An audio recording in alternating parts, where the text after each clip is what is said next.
تخيل معايا اللحظة كده ان انت رحت الشغل في يوم عادي جدا طبيعي جدا، ولقيت واحد صاحبك جايلك بيقولك انه كل الناس ضده، كل الناس بتتآمر علشان يوقعوه. للحظة كده في عقلك انت هتحس ان اللي قدامك ده اتجنن، ولكن يا عزيزي ده مش جنون، ده اسمه خلل عقلي.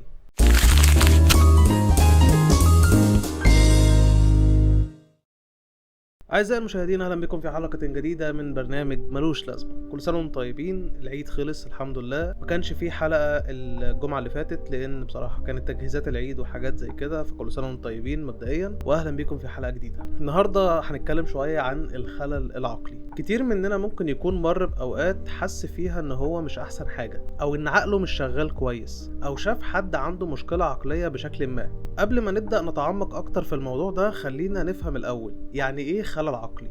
ببساطة الخلل العقلي هي حالة بتأثر على طريقة تفكير الشخص، عن طريق بقى مشاعره أو سلوكياته أو تفكيره أو تعامله مع الناس في العموم. ممكن تكون الحاجات دي ليها علاقة بالقلق أو الاكتئاب أو اضطرابات الأكل أو اضطرابات النوم أو الأرق أو حاجات زي كده، وده بيأثر على حياة الشخص وقدرته على التعامل مع الناس والمواقف بشكل يومي. علشان نقدر نوضح أكتر، خلينا نفهم شوية أرقام كده مع بعضينا. تحت في الوصف هتلاقيني سايب لك لينك لمنظمة الصحة العالمية، واللي حسب أبحاثهم وكلامهم في 1 من كل 4 أشخاص في العالم بيعاني من خلل عقلي في مرحلة ما من حياته. وركز معايا يا عزيزي المشاهد في الجملة دي، بيعاني من خلل عقلي في مرحلة ما من حياته. 1 من 4 أشخاص، دي نسبة عالية جدا، وبصراحة حاجة تخلي الواحد قلقان شوية. وخليني أقولك ليه قلتلك ركز معايا في الجملة اللي أنا قلتها دي. معنى في مرحلة ما من حياته دي إن إحنا تعرضنا لها، سواء وإحنا صغيرين أو إحنا في عمرنا وإحنا شباب،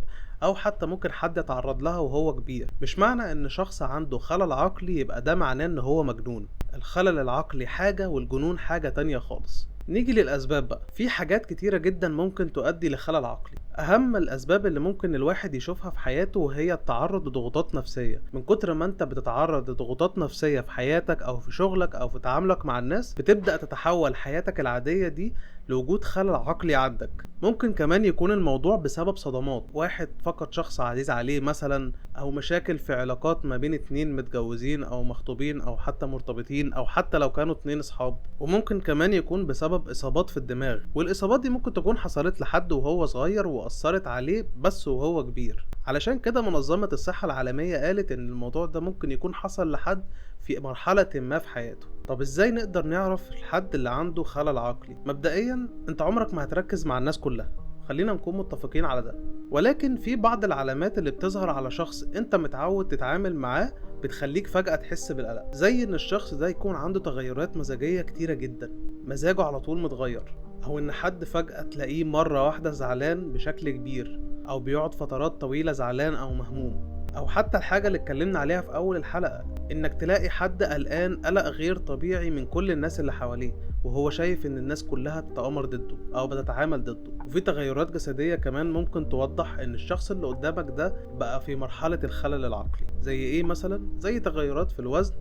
او واحد باين عليه علامات الارق وعدم النوم. مهم جدا يا عزيزي المشاهد، لو انت حسيت بالاعراض دي قول ان انت عندك خلل عقلي، ولو انت خايف من الكلمة فقول ان انت عندك مشكلة، لان اهم حاجة علشان تقدر تحل الموضوع ده هو الاعتراف بالمشكلة. لو نفتكر مع بعضينا كده فيلم احنا كلنا شفناه وحبيناه، وهو فيلم آسف على الإزعاج. فيلم آسف على الإزعاج كان أكبر دليل على إن الخلل العقلي ممكن يبقى موجود حوالينا وإحنا مش شايفينه. في البداية أحمد حلمي كان بيتخيل إن كل الناس ضده، أو إن كل الناس بتعامله وحش. وفي جزء تاني من حياته تخيل وجود شخص تاني معاه في الحياة، والشخصية دي بدأ يتعلق بيها جدا ويحبها جدا. وفي مرحلة تالتة برضه بدأ يتخيل إنه بيتكلم مع أبوه كتير، ولكن في الواقع كان في الحقيقة إن أبوه مات. وفي نهاية الأمر لما اتفاجئ إن أبوه مات وإن هو ما بيتكلمش معاه، بدأ هنا يعرف إن هو عنده مشكلة، وكان أول خطوة عملها هو إنه اعترف بالمشكلة.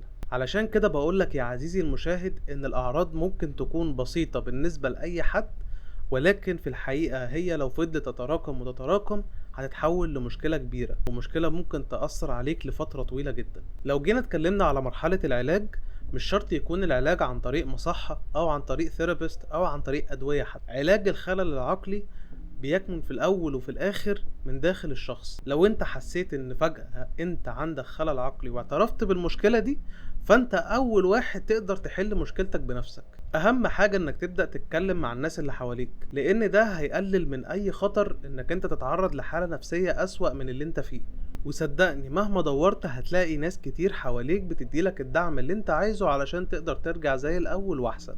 وكمان مهم ان احنا نعرف ان العلاج مش شرط يبقى فعال من اول يوم. خد وقتك خالص وخليك متفاهم مع نفسك ومع عقلك علشان عقلك يقدر يتعافى ويرجع زي الاول. وحاجة اخيرة حابب اتكلم عليها او انصح الناس بيها: لو انت حسيت ان انت عندك خلل عقلي ما تتكسفش، لانك انت لو فضلت مكسوف من انك تقول ان انت عندك مشكلة في عقلك او ان انت عقلك مش متزن، هتلاقي نفسك بتخسر حاجات كتيرة جدا. الموضوع في الاول وفي الاخر ملوش علاقة بمنظرك قدام الناس، ولكن ليه علاقة براحتك انت مع نفسك. الموضوع كبير جدا وطويل جدا الكلام عنه، ولكن لو اتعاملنا بالشكل الطبي او بالشكل اللي الناس كلها مستسهلة الكلام فيه ممكن ما نوصلش لحاجة احنا عايزينها. ولكن لو اتكلمنا عن واقع الناس اللي عايشة معانا والشباب اللي احنا عايشين حواليهم وعايشين معانا كل يوم، فنقدر اقولك يا عزيزي المشاهد ان الخلل العقلي ده اسهل حاجة ممكن تتغلب عليها طول ما انت عندك الصبر وطول ما انت فعلا فاهم ان انت عندك مشكلة. الصحة النفسية مهمة جدا جدا زي الصحة الجسدية. بعيدا بقى عن الخلل العقلي، في العموم لو عندك اي مشكلة نفسية اول حاجة لازم تعملها انك تقولها، واقبل رأي الناس اللي حواليك، لان في الاول وفي الاخر مفيش حد هيساعدك اكتر من الناس اللي حواليك، سواء كانوا اهلك او صحابك او حتى ناس معاك في الشغل او ناس معاك في المدرسة او في الجامعة. المهم ان انت تتكلم مع الناس اللي حواليك. وبكده نكون وصلنا لاخر حلقتنا النهاردة. لو عندكم اي مواضيع او اي حاجة عايزين اتكلم عليها في الحلقات اللي جاية ما تنسوش تسيبوها لي في الكومنتات تحت. واتمنى تكون الحلقة عجبتكم واشوفكم الحلقة الجاية من برنامج ملوش لازمة.